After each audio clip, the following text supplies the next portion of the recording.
Hi, everybody. This is Gad Saad again, another fantastic guest on the docket today. Today we have Robert O'Neill, who is a Navy SEAL, a Team 6 member. He wrote a book in 2017 titled The Operator, Firing the Shots That Killed Osama bin Laden, and My Years as a SEAL Team Warrior. Came out in 2017 and was a New York Times bestseller. How you doing, Robert?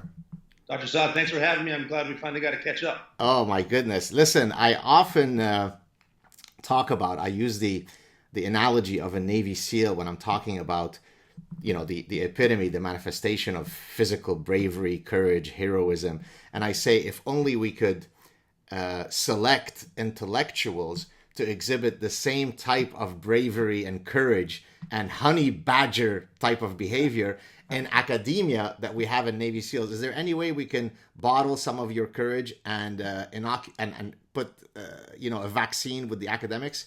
I don't think there's a way to bottle it, but what we learned in the training is there are the one percenters, the people who can, no matter what they do the night before, can still get up and run the 6 minute miles, and they're just a physical specimens. But most people are actually, I would call them, just because there are no women in there yet, I call them just guys that just get it. And what that means is once you get in your mindset that it doesn't matter what you look like or where you're from, you can do anything you want as long as you keep the positive attitude. And so, we people think of the complete physical studs. Yes, we have them. Most guys are normal dudes that learn how to do stuff, and they learn how to keep it simple. They don't overthink everything. A prime example is I was really bad at doing pull-ups. And it turns out Navy SEALs, a lot of stuff that we do involves climbing, going up, or using risers on a parachute. And I was bad at pull-ups, and I asked a SEAL instructor, well, how do I get better at pull-ups? He says, you do pull-ups. Just keep it simple. We have a thing called a Claymore mine, which is anti-personnel, not to SEALs only. It's in the military, a lot of different militaries. And all it says on the front is front toward enemy. Keep it simple.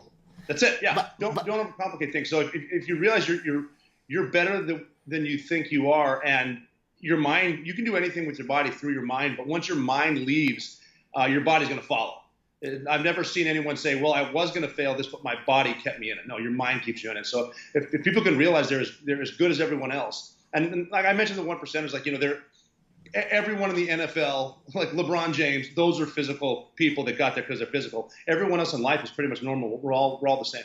I think you're being a bit modest. I don't think it's the average person who goes down in Pakistan to try to kill bin Laden, which we'll talk about. So you are being humble, which I appreciate. But there surely must be some.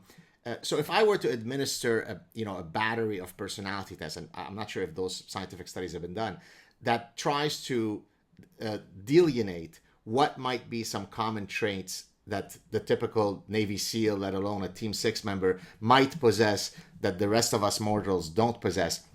Do you have any insight as to what some of these might be? One of the things I noticed right off the bat was humor, a Right. good sense of humor, because a team will work harder if they go to a place where they work and they want to be there. And if you can keep things not light all the time, but some of the funniest things I've heard said were in the worst situations in life, because again, it's all about attitude. Another good one is humility. Right. I love being at SEAL Team 6 because every single day I could wake up and go to a place and work with people who were better than me. And what we wouldn't do is we didn't get the mentality of, just because I can say no to you, I will say no because of rank or whatever. And I'm not going to undercut you because you're better than me to try to pull you down. I'm going to see what you do as habits and what makes you so good. What time are you waking up? What do you eat for breakfast? Do you go to the weight room first, or do you go to the pistol range and practice your skills there? What kind of workouts are you doing? Why are you so good? Where are you putting your magazine pouches on your gear? Just trying to find that out, and just teamwork, and then effective communication. And effective communication doesn't mean you keep talking. One of my favorite quotes, and I wish I knew where to give this credit. Someone said, when you're done saying what you're saying, stop saying it. Right. Again, it all comes with the keep it simple, but humility, sense of humor, and then a never quit attitude. You know, I might fail this. We call it an evolution. I might fail this test, but I'm not going to quit. You're right. going to have to kick me out. I'm going to keep moving forward.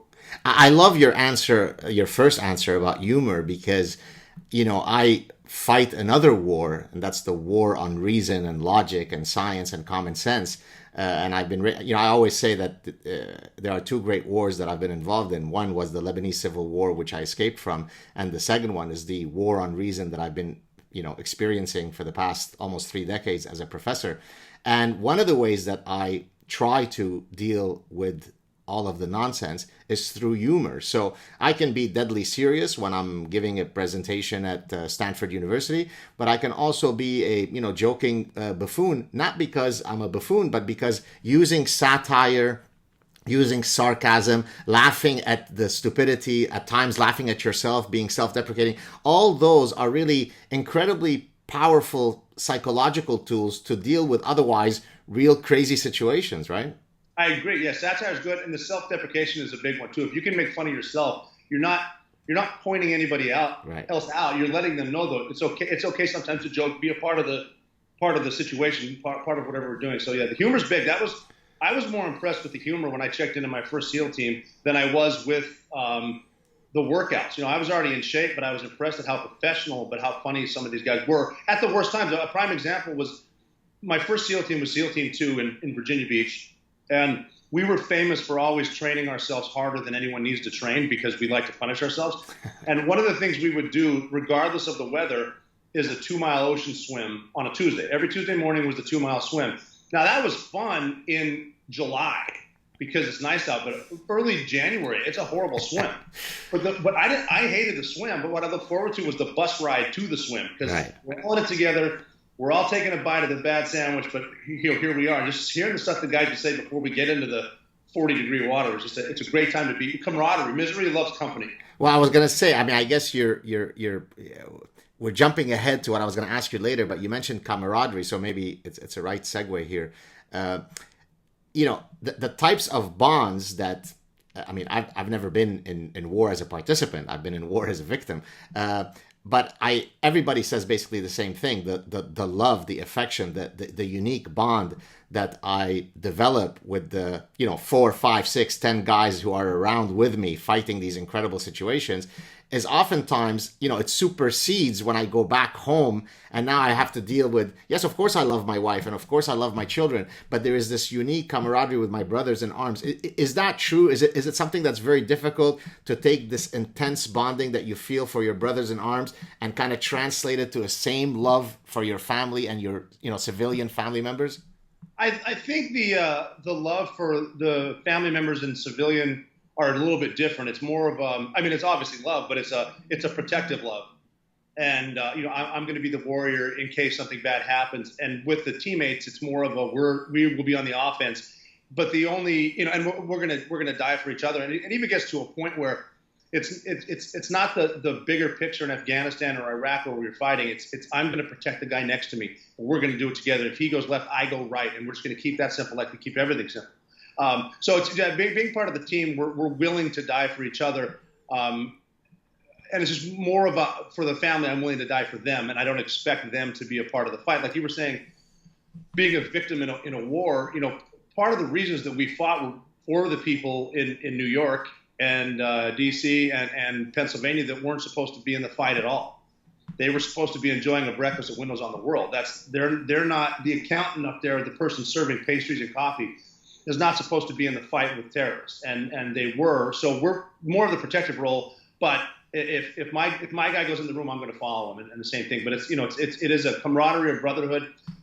Even with the competition that I mentioned earlier with the shooting, because we would compete all the time. Everything's a race. Everything's something for accuracy. But when we put on the boots for real, we're on each other's team, and we're no longer competitors, we're brothers in arms. Was it 9/11 that compelled you to join the military? No, I was already in. I was at SEAL Team 2 on 9/11. Okay. And I was actually overseas, deployed to a unit we have in Germany. And what we were doing is the only work we were actually getting was we were doing some observation type stuff in Kosovo, trying to help keep the peace in there. So that would have been 9/11, Kosovo. The Bosnia thing kind of calmed down. And we were just in an operations center sending emails, catching up on administrative work when the first tower was hit. So, I wasn't even sure if I was going to stay in the Navy at that point. But life happens around you as you're making a plan. And my plan was never to be a career SEAL, but now we see this happen. I'm like, I don't have a choice now. They taught me to fight. I have to fight. I think the world's going to be fighting after this. So I didn't think we were going to ever see a war again. I thought it would be anti-terror stuff and aggressors and whatever, but I never imagined it would be what it turned into. Got you. Before we delve into of course, the infamous situation with bin Laden and so on. By the way, my last guest was the niece of bin Laden. So who else can have a show other than yours truly, where 1 week I have the niece of bin Laden and the next week I have the guy who took out bin Laden? You are the first one to do that. That fascinated me, and I definitely wanted to talk. So here's a question for you from a psychological perspective. So I once had on my show a physician, a good friend of mine, who deals with high performance athletes, professional soccer players, Formula One drivers, in the context of preventive medicine and so on. And when he came on my show, one of the questions that I asked him was, and it was a gut, and then he confirmed it. I said, a gut feeling. I asked him, I bet you I can predict what's the number one reason that all of these sort of, if we can say the term, alpha males, competitive guys, highly successful guys, come to you, for help. And he goes, yeah, okay, tell me, what do you think it is? I said, well, probably anxiety disorders and so on. And he goes, you're exactly right. Now, the reason why I had asked that to him is because there is this juxtaposition that's kind of incongruent in many people's minds, and they shouldn't have it, which is, I'm this professional soccer player. I play in front of 80,000 people in stadiums. I'm highly competitive. I'm highly successful. I'm an athletic specimen, or I'm a race car F1 driver. Anxiety doesn't apply to me. I'm too strong for that. And of course, that's a completely wrong way to view mental health issues. Now, I'm going to go on a limb here and say that a similar kind of phenomenon might happen with another group of, high testosterone, super alpha guys like the Navy SEALs and so on. Has this been something that, whether you personally experienced it or some of your comrades, where, yes, of course, you're this incredible specimen who goes into incredible situations, but ultimately you're a human and you feel PTSD and you feel anxiety. In other words, let's demystify mental health issues. It's not only the weaklings who suffer from mental health issues. Absolutely. I agree. And what we've noticed, and on a bunch of my former teammates have noticed, is that the PTSD was sort of there as the wars were going on, but we were so close to everyone around it. It just seemed normal that we're all. We have strength coaches and recovery coaches at SEAL Team 6. And they would tell us, you guys don't notice it, but everyone I know here has changed because of the trauma that you've seen and all that. But what we notice about PTSD is that the further away we get from combat, the more it sinks in. Wow. Because you start to realize what we did was not normal. And there was a lot asked of us. And it's not normal to take a human life. And I don't care what side you're on. You almost start to wonder, some of the guys, myself first, some of the guys that I killed, very personally, because we would kill them in their houses, in their hiding spots. And I wonder if we weren't born in different parts of the world, would we have gotten a beer together and laughed? Like, what was it? Who was it that told us we're supposed to fight each other? And these thoughts do creep in, and it's important to not to suppress them, but to let them out and talk to someone. I tell veterans all the time that you're going to have good days and you're going to have bad days. And when you're having a bad day, call someone. But when you're having a good day, call someone. Right. And maybe they're having a bad day, because it's normal that I know that there are different personalities, and I think everybody has different personalities going on inside. And one thing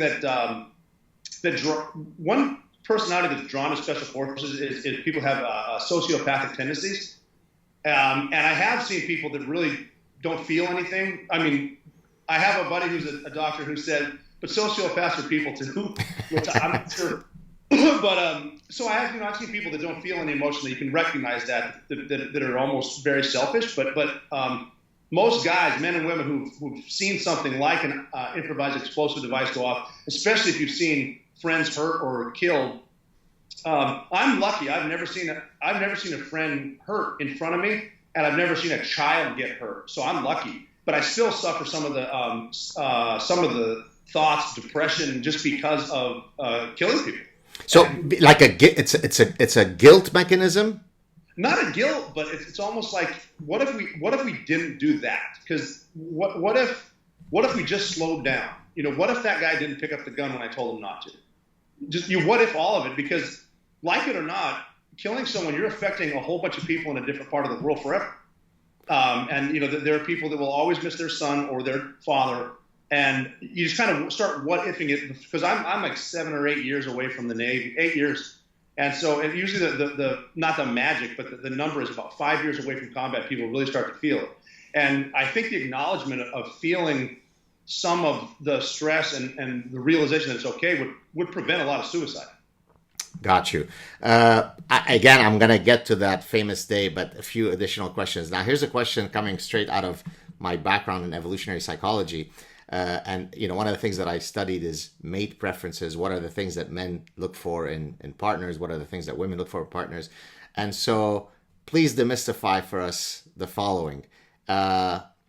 Incredible lady puller to say that I'm a team 6 guy. It's not as much as you think. Because, really?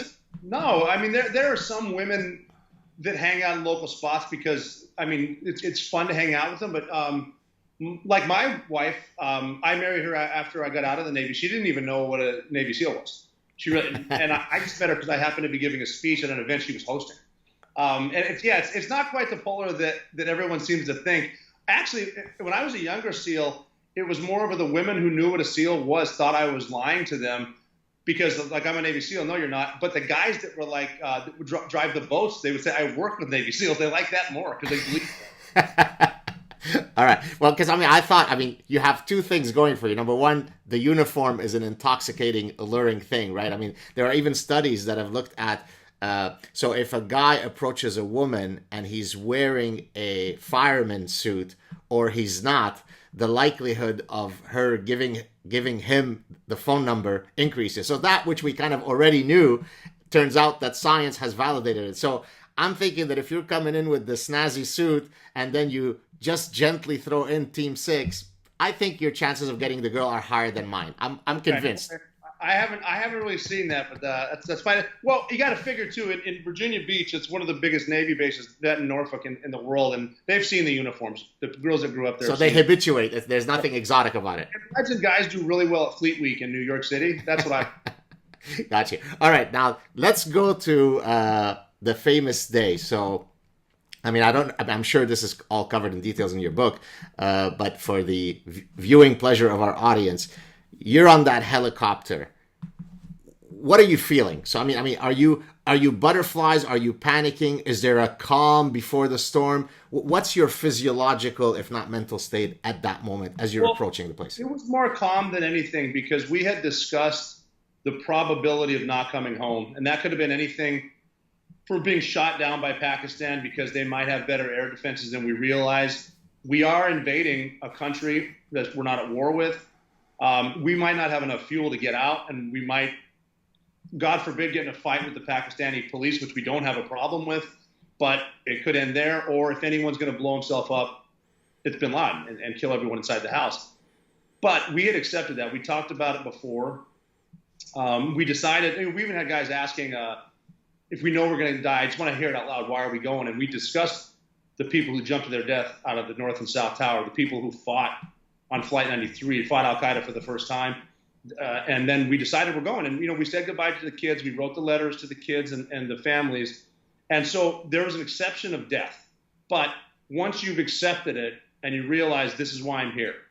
And if I turn this mission down, it didn't go on my deathbed when I'm 80, would I give all those years back for this one night? Yes. Right. So we accepted it, and it was a calm. And there was even like worrying about stuff that you can't affect by worrying. You should stop wasting your energy. So me worrying about an anti-aircraft missile hitting my helicopter is not going to stop it. So I'm going to stop thinking about it. And I looked around. Some of my guys had fallen asleep on the helicopter, and I was just thinking, you were asleep on the ride to the house. Like you have ice in your veins. But everyone was calm. But we had all done stuff like this before. We had been fighting for a long, long time. We got to do, even our admiral before we left said, you do this every night. Tonight's just a longer ride. And that was pretty much it. So the first few times you go to combat, It's scary, and there's nothing wrong with fear. Fear, because I think fear is healthy, and I think fear will make you think a lot more clearly than normal. You can when you're afraid, you can hear stuff. The fine line is panicking, though, because I'm a big believer that panic is contagious. And the perfect example of panic being contagious is everybody nowadays is all about social distancing on the airplanes until it's time to get your carry-on luggage out, and then we're all just bumping into the screen. Right. Baggage claim. Like one person panicked, we all panic. The guy that stands up on the airplane, we see him. I got to stand up. We'd been in combat before, so we weren't nervous. But we also knew, as leaders, another trait that's very contagious is calm. Right. And people can't see what you're feeling inside. So if you portray calm, your subordinates are going to look at you, and they're going to stay calm too. It's like that's the same reason when a pilot is flying an aircraft and you get some bad turbulence, and he'll come over with that calm. Yeah, the Barry White voice. Yeah, and he'll just say, and he'll just say, well, obviously we're experiencing some weather, so blah, blah, blah, as opposed to saying, okay, this might be it, guys. Right. It's not going to help for us in the back freaking out. So a pilot will never freak you out. That's just the same thing. So how is the process? So if I ask a question that you're not allowed to answer, you'll of course set me straight. But how is the decision, as someone who studies decision making, how is the decision made as to who are the members who are going on this? Is it largely whoever volunteers and has the greatest desire to go? Is it I'm looking for a specific set of complementary skills that are embodied in each of these people? What's the decision making process? A lot of it was the skills. That's why they picked the senior guys, because we had everyone could do everyone else's job, and we redundancy. If one went down, if one helicopter went down, we had the exact same thing, and the other one just half the numbers. And so it was seniority, skill set, and then right place, right time. Because we had rotations where certain teams would go certain places, and we happened to be on a rotation that if we started training, no one would notice. So out of that group, they picked the senior guys, and there were plenty of guys out there who could have done it. They just happened to pick this. They didn't tell us at first what it was. And, they picked, I think, 28 total. So we had some alternates in case somebody got hurt, or we switched it up. And they eventually told us. And obviously, when they told us we were going after bin Laden, we were not cheering. And we kind of already figured it out. It was just kind of a great, are we going to go now? We're ready to go right now. How much prior to you going on the mission did you find out that it's bin Laden? About 2 weeks. Okay. And obviously it's under incredible secrecy. Oh, yeah. We weren't even, there were guys in our team. The teams are divided up into different teams. So at SEAL Team 6, we have squadrons, and the squadrons have troops, and troops have teams. And it's just, I don't want to get into all that, but there were guys from our team that weren't going that we were not allowed to tell. And then that caused a little animosity, because they're like, why won't you just tell me? And, well, at first it was, I don't know. But then it was, well, we can't tell anyone. And so that was a lot of pressure, because we had a week in between training missions, and then a weekend in between training where they want us to go with our kids, and we did. But then we went out, to have a cocktail, and it was very difficult for everyone in there coming to say, who is it? What are you doing? What are you doing? As you're having cocktails, like, I can't tell you. So that was difficult, but we kept it a secret. They didn't really tell anybody.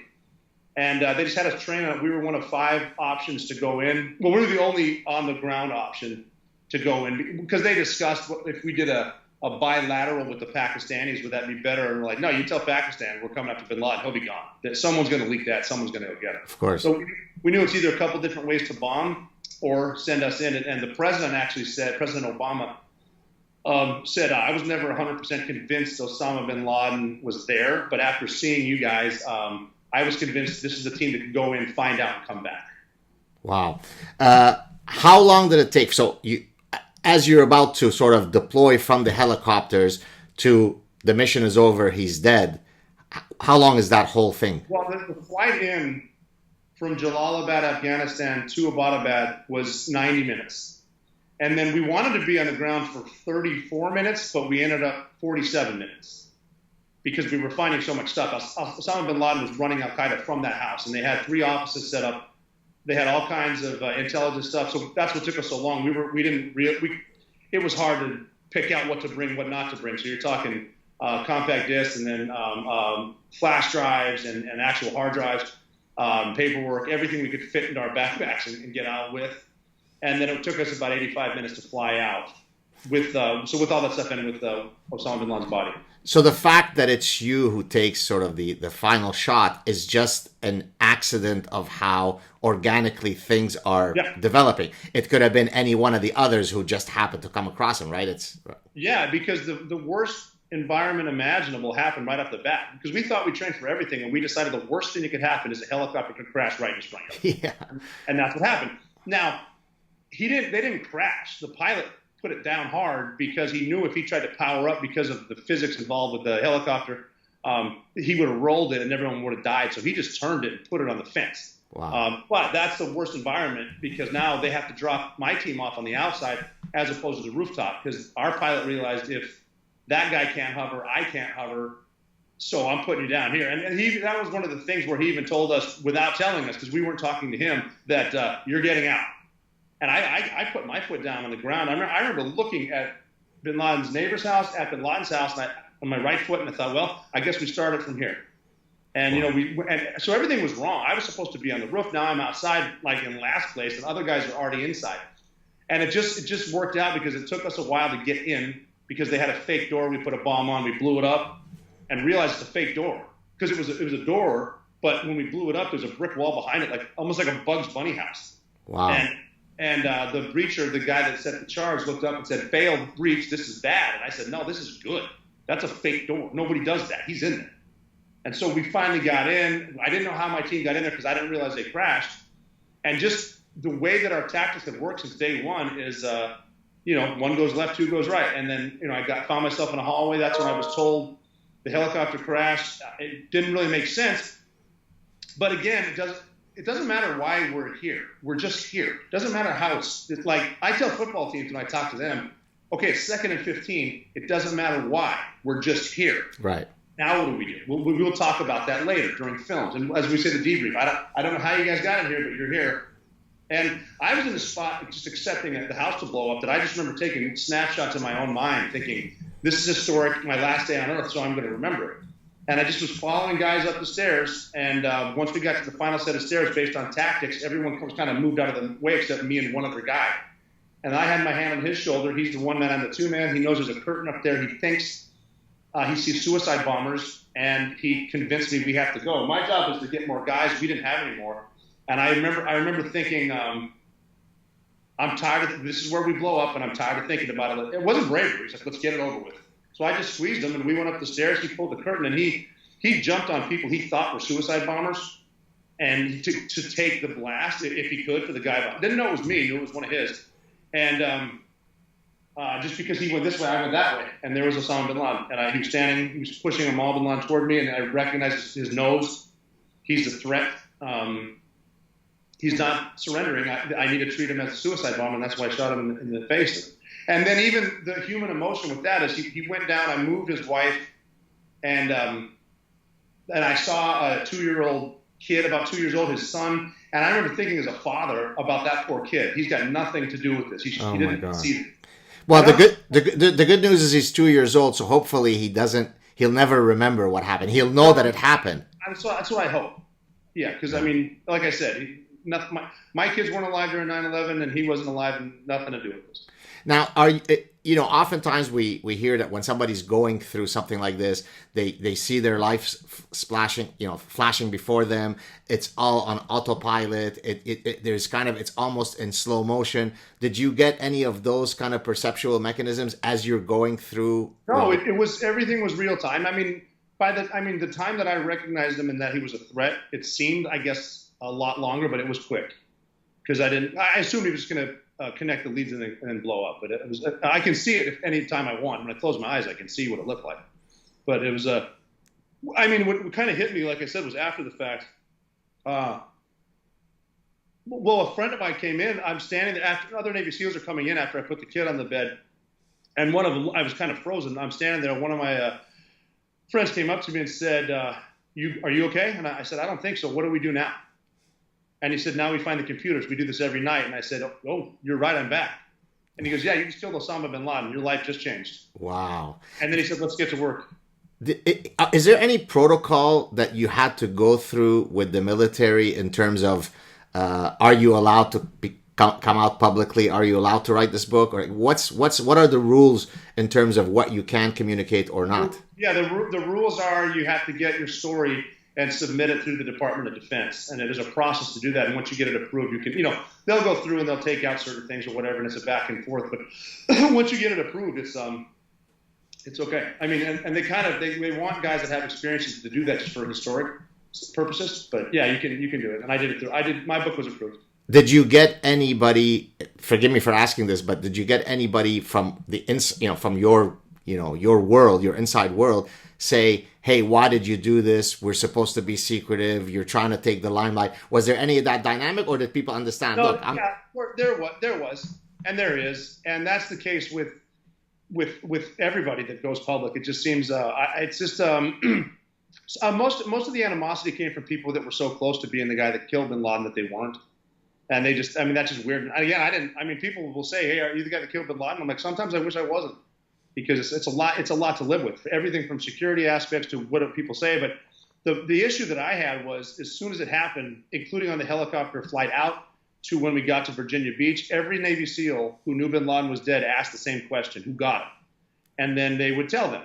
And then that guy would be at a bar, and a bartender would say, who got him? He said, don't tell anybody, but and that happened, and it spread through Virginia Beach and San Diego and DC and New York. And it's just one of those things. It's like, you can't get that toothpaste back in the tube. It's just something that happened, and is it unfortunate? I don't know. I always said, as soon as I shot Bin Laden, I said, is this the best thing I've ever done or the worst thing I've ever done? And I'll let you know when I get the answer. Okay. I'm going to ask you one more question about that night, and then maybe we could talk about your life after that. Do we still we have about 50 minutes? Is that okay? So maybe another 20 minutes? Right. Is that one? Okay. So maybe the most important question from my personal selfish perspective is the next one I'm going to ask. I have long been a massive Belgian Shepherd fan.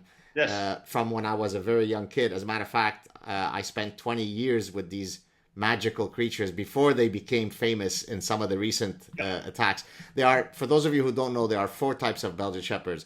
There is the Groenendael, the Tervuren, the Malinois, and the Lakenois. It just so happens that now the Malinois are being used a lot. But all 4 Belgian Shepherds are identical, except that their coats are different. I think on your mission, there was one Malinois, correct? Yeah, Cairo was his name. And tell me about him. Tell me if my wife wanted me to ask you if he's still alive, if you know anything about him. Yeah, well, okay, Cairo died, not in combat. He died he was having some stomach issues and he was getting old. There's a book written about him by his handler, and it's called No Ordinary Dog. and this is true with Cairo because he had been shot in the chest with an AK-47 before. He got hit in the chest and in one of his legs, and they don't wear body armor, and if you get shot in the chest with an AK-47, you're going to die. And even when we heard about it, I was on the mission where he got shot, just on a different part of the mountain, and they said we got a wounded team member, and I wanted a call sign, and they said it's Cairo. And I remember thinking, oh man, that sucks. Cairo's dead. And they flew him up to Germany. We had a medic working on him on the way out, put an Asherman chest seal on him, all that stuff, and then we found he was going to live. And he eventually ended up going on the Bin Laden raid 2 years later. And I've seen it with dogs too, that they get PTSD. You'll see them hesitate because they realize some of the stuff that's going on. And Cairo was funny that we'd hear these after stories about the Bin Laden raid where we had this dog that had a $15,000 titanium set of teeth. And I remember thinking, well, no, Cairo had a gum disease. He had one tooth left. He was just there for his nose. But yeah, he's just a wonderful, wonderful dog. He went everywhere with us. He'd skydive with us.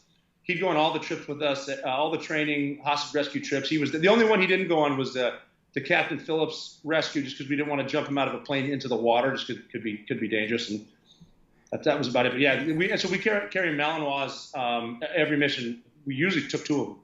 Well, people don't understand. Again, as someone who's been a Belgian guy for my whole life, people don't understand how magical these creatures are. I mean, our Belgian Shepherds, we're not military trained, but they have their instinct. There's a thing called genes. And the level of protection that these guys exhibit is, I could walk anywhere. We had 2. We had a male and a female. And the level, I mean, I never worried about my wife going out in any sketch. I mean, and literally, I think most people are more terrified of seeing these guys come at them than to see the Navy SEALs come at them. Am I right? Oh, yeah. Well, we used to call them the fur missiles. It's so dark out, and they're going basically by scent and how fast they can run into stuff. It's incredible. We had a mission where we had to swim in, and it's in Iraq. We had to swim about a mile in with 2 dogs. We got in a couple gunfights in about a 10-house compound, and then we swam out. And we didn't hurt a single woman or a single child, but we got all the terrorists and swam away. And the next day, the locals who were just trying to live their lives found out all the Al-Qaeda guys had been killed. They had a party, a big block party outside that got so big, a reporter from Baghdad came up to see what happened, and he walked through the houses and asked the people that survived who came last night. And the people in the houses said, the headline said they were ninjas and they came with lions. Exactly. Wow. That's amazing. Okay, so let's move beyond this. So you left the military, you said 8 years ago? Yeah, I left in 2012. Mm-hmm. So what have you been doing since? What are some of the exciting things you've been working on? I have a foundation I started called Special Operators Transition Foundation, which helps special operators, both men and women, transition from the military into the private sector. Because I had to learn that the hard way when I got out at about almost 17 years, and that's not enough for a pension. I knew that, but it was just time to leave. But what I didn't realize is that I had a set of skills I learned in there, like we were talking about earlier. I could effectively communicate. A big thing that a lot of combat veterans know how to do is solve problems. Right. Like give the problem, let them solve it. Lead or be led. The humility to stuff like that. And a lot of employers now want that. And what they're willing to do is take someone, even without a college degree, bring them on for a few months, teach them their job, and then they have one of the best employees they've ever had, just because of their skill set, not because of their diplomas. So Special Operators Transition Foundation is one thing I've been doing. I worked for Fox News for a while, just giving my opinion on what's going on in the world of foreign policy, special operating tactics, things like that. I get on different stations too, and all I try to do is tell facts, talk truth, which can get you in trouble nowadays. If you're not on the emotional wavelength everyone else is, you might get some criticism. I'm a public speaker. I go around and give motivational speeches to companies. Just team building, the traits that were common to Navy SEALs and how it's applicable to normal life, stuff like that. And then things here and there. I just joined a beer company trying to, because we said, especially in these hard times, democracy deserves a great beer or something like that. I'm just getting into some just different things here and there. I've been doing a lot of podcasts. I might start my own just to get a microphone out and talk for an hour every week about what I think's going on in life. See if anybody cares. Right. Well, I'm sure a lot of people will care. So maybe I could ask you, since you're here, any comments, and please don't hesitate. You're a honey badger. Any comments about where we are with the U.S. elections? What are your views if Biden ends up being certified? What are your thoughts on the whole thing? I just think the whole thing is it just sucks the way that one side says there's voter suppression, so we don't require ID or a signature, and there's dead people voting and all kinds of stuff like that. I would think that if we can put people on a space station and have them live there for a year, I've said the exact same thing. Yeah, we should be able to vote and have it count. I don't care if you're Democrat or Republican, and most people I know I get along great with, and I don't think you need to agree with. You don't need to toe the party line every single time. You should have your own opinion about certain things. And just because someone disagrees, you don't need to hate them. But I think we should all agree that because it's a democracy, or it used to be, or whatever people are saying, a constitutional republic, we should agree that we need a fair election. And I would like to, even if it's not true, the right now is all up in arms about voter fraud. The left says just accept it. And now we start the healing process. It's like if there was more honesty and more transparency, I think it would help the country, because I think most people in the United States they just want a good country, a great economy, and jobs. And even having to question whether or not we ran an election the wrong way, it's troubling. And I wish it was better than it was.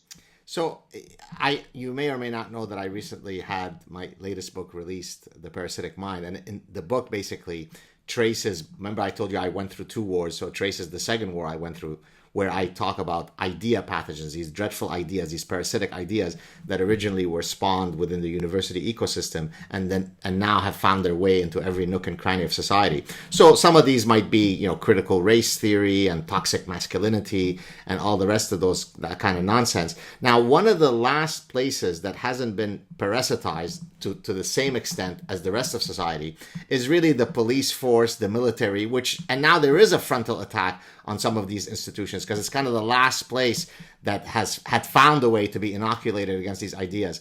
From your perspective, when you were in the military 8 years ago and now, do you see that many of these ideas that I think we could probably both agree are not great, are they now making their way more into the military? For example, equality of outcomes, right? You know what I mean by equality of outcomes? So equality of opportunities is there shouldn't be any barriers for people to be able to fairly compete. Equality of outcomes, which I'm a strong non-supporter of, would be kind of socialism, right? I mean, it's not fair that the math department at Princeton University doesn't have the requisite number of transgender people of color. So it must be due to bigotry. And so therefore, let's create equality of outcomes. Equality of outcomes is a terrible parasite. It's not a good idea because people differ in their talents and their work ethic and so on. So we shouldn't all be the same. Whereas now we're starting to see a lot of these ideas make their way in a context like the military where your unique talents should be rewarded. No, but we should create equality of outcomes. Any thoughts on some of these idea parasites? Yeah, I don't. There are certain places that don't need to be a testing ground, and that's one of them. I'm a big believer in equal opportunity, but I mean you have an equal opportunity to show up. If you do not perform, the standards are out. Exactly. And that's the way it should be, and that's the way we were doing it. And I mean, we even noticed with the standards so difficult that they were to get through SEAL training, the initial one that's 9 months long. It's 80% of each race doesn't make it. It's just across the board. 80% of white guys, 80% of African Americans, 80% of Native Americans don't make it, and that's just how it works. And I think it should be. The standard should be. If they asked me about female SEALs, are there any? And I said no, there's not yet. And I don't have a problem with it as long as they don't lower the standards. You got to keep the standards the same because like in combat, a bullet doesn't lie.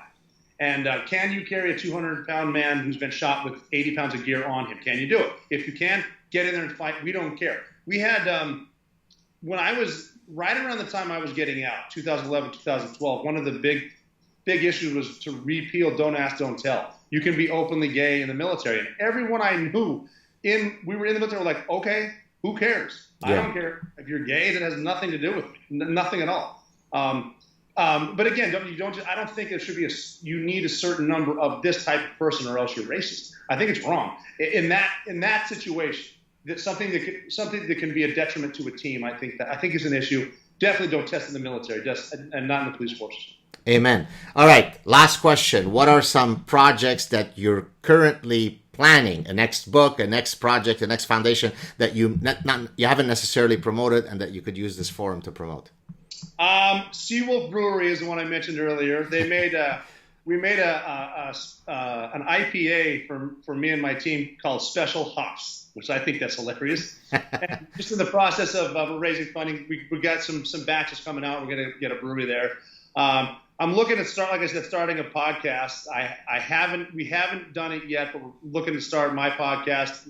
Actually, my wife and I are going to do it because we think when we sit around our house together that we think we're funny. So maybe other people will too. We also think we're good looking, and we might be, but she is. I don't know about me. And I'm guessing your first guest will be Dr. Saad? You'll definitely be a guest, for sure. Well, I wish you the best luck. Stay on the line so we can say goodbye offline. Hey, it's a real honor and pleasure to meet you, Robert, and hopefully we can do this again someday. That's great. I really appreciate it. Thank you. Thank you. Cheers.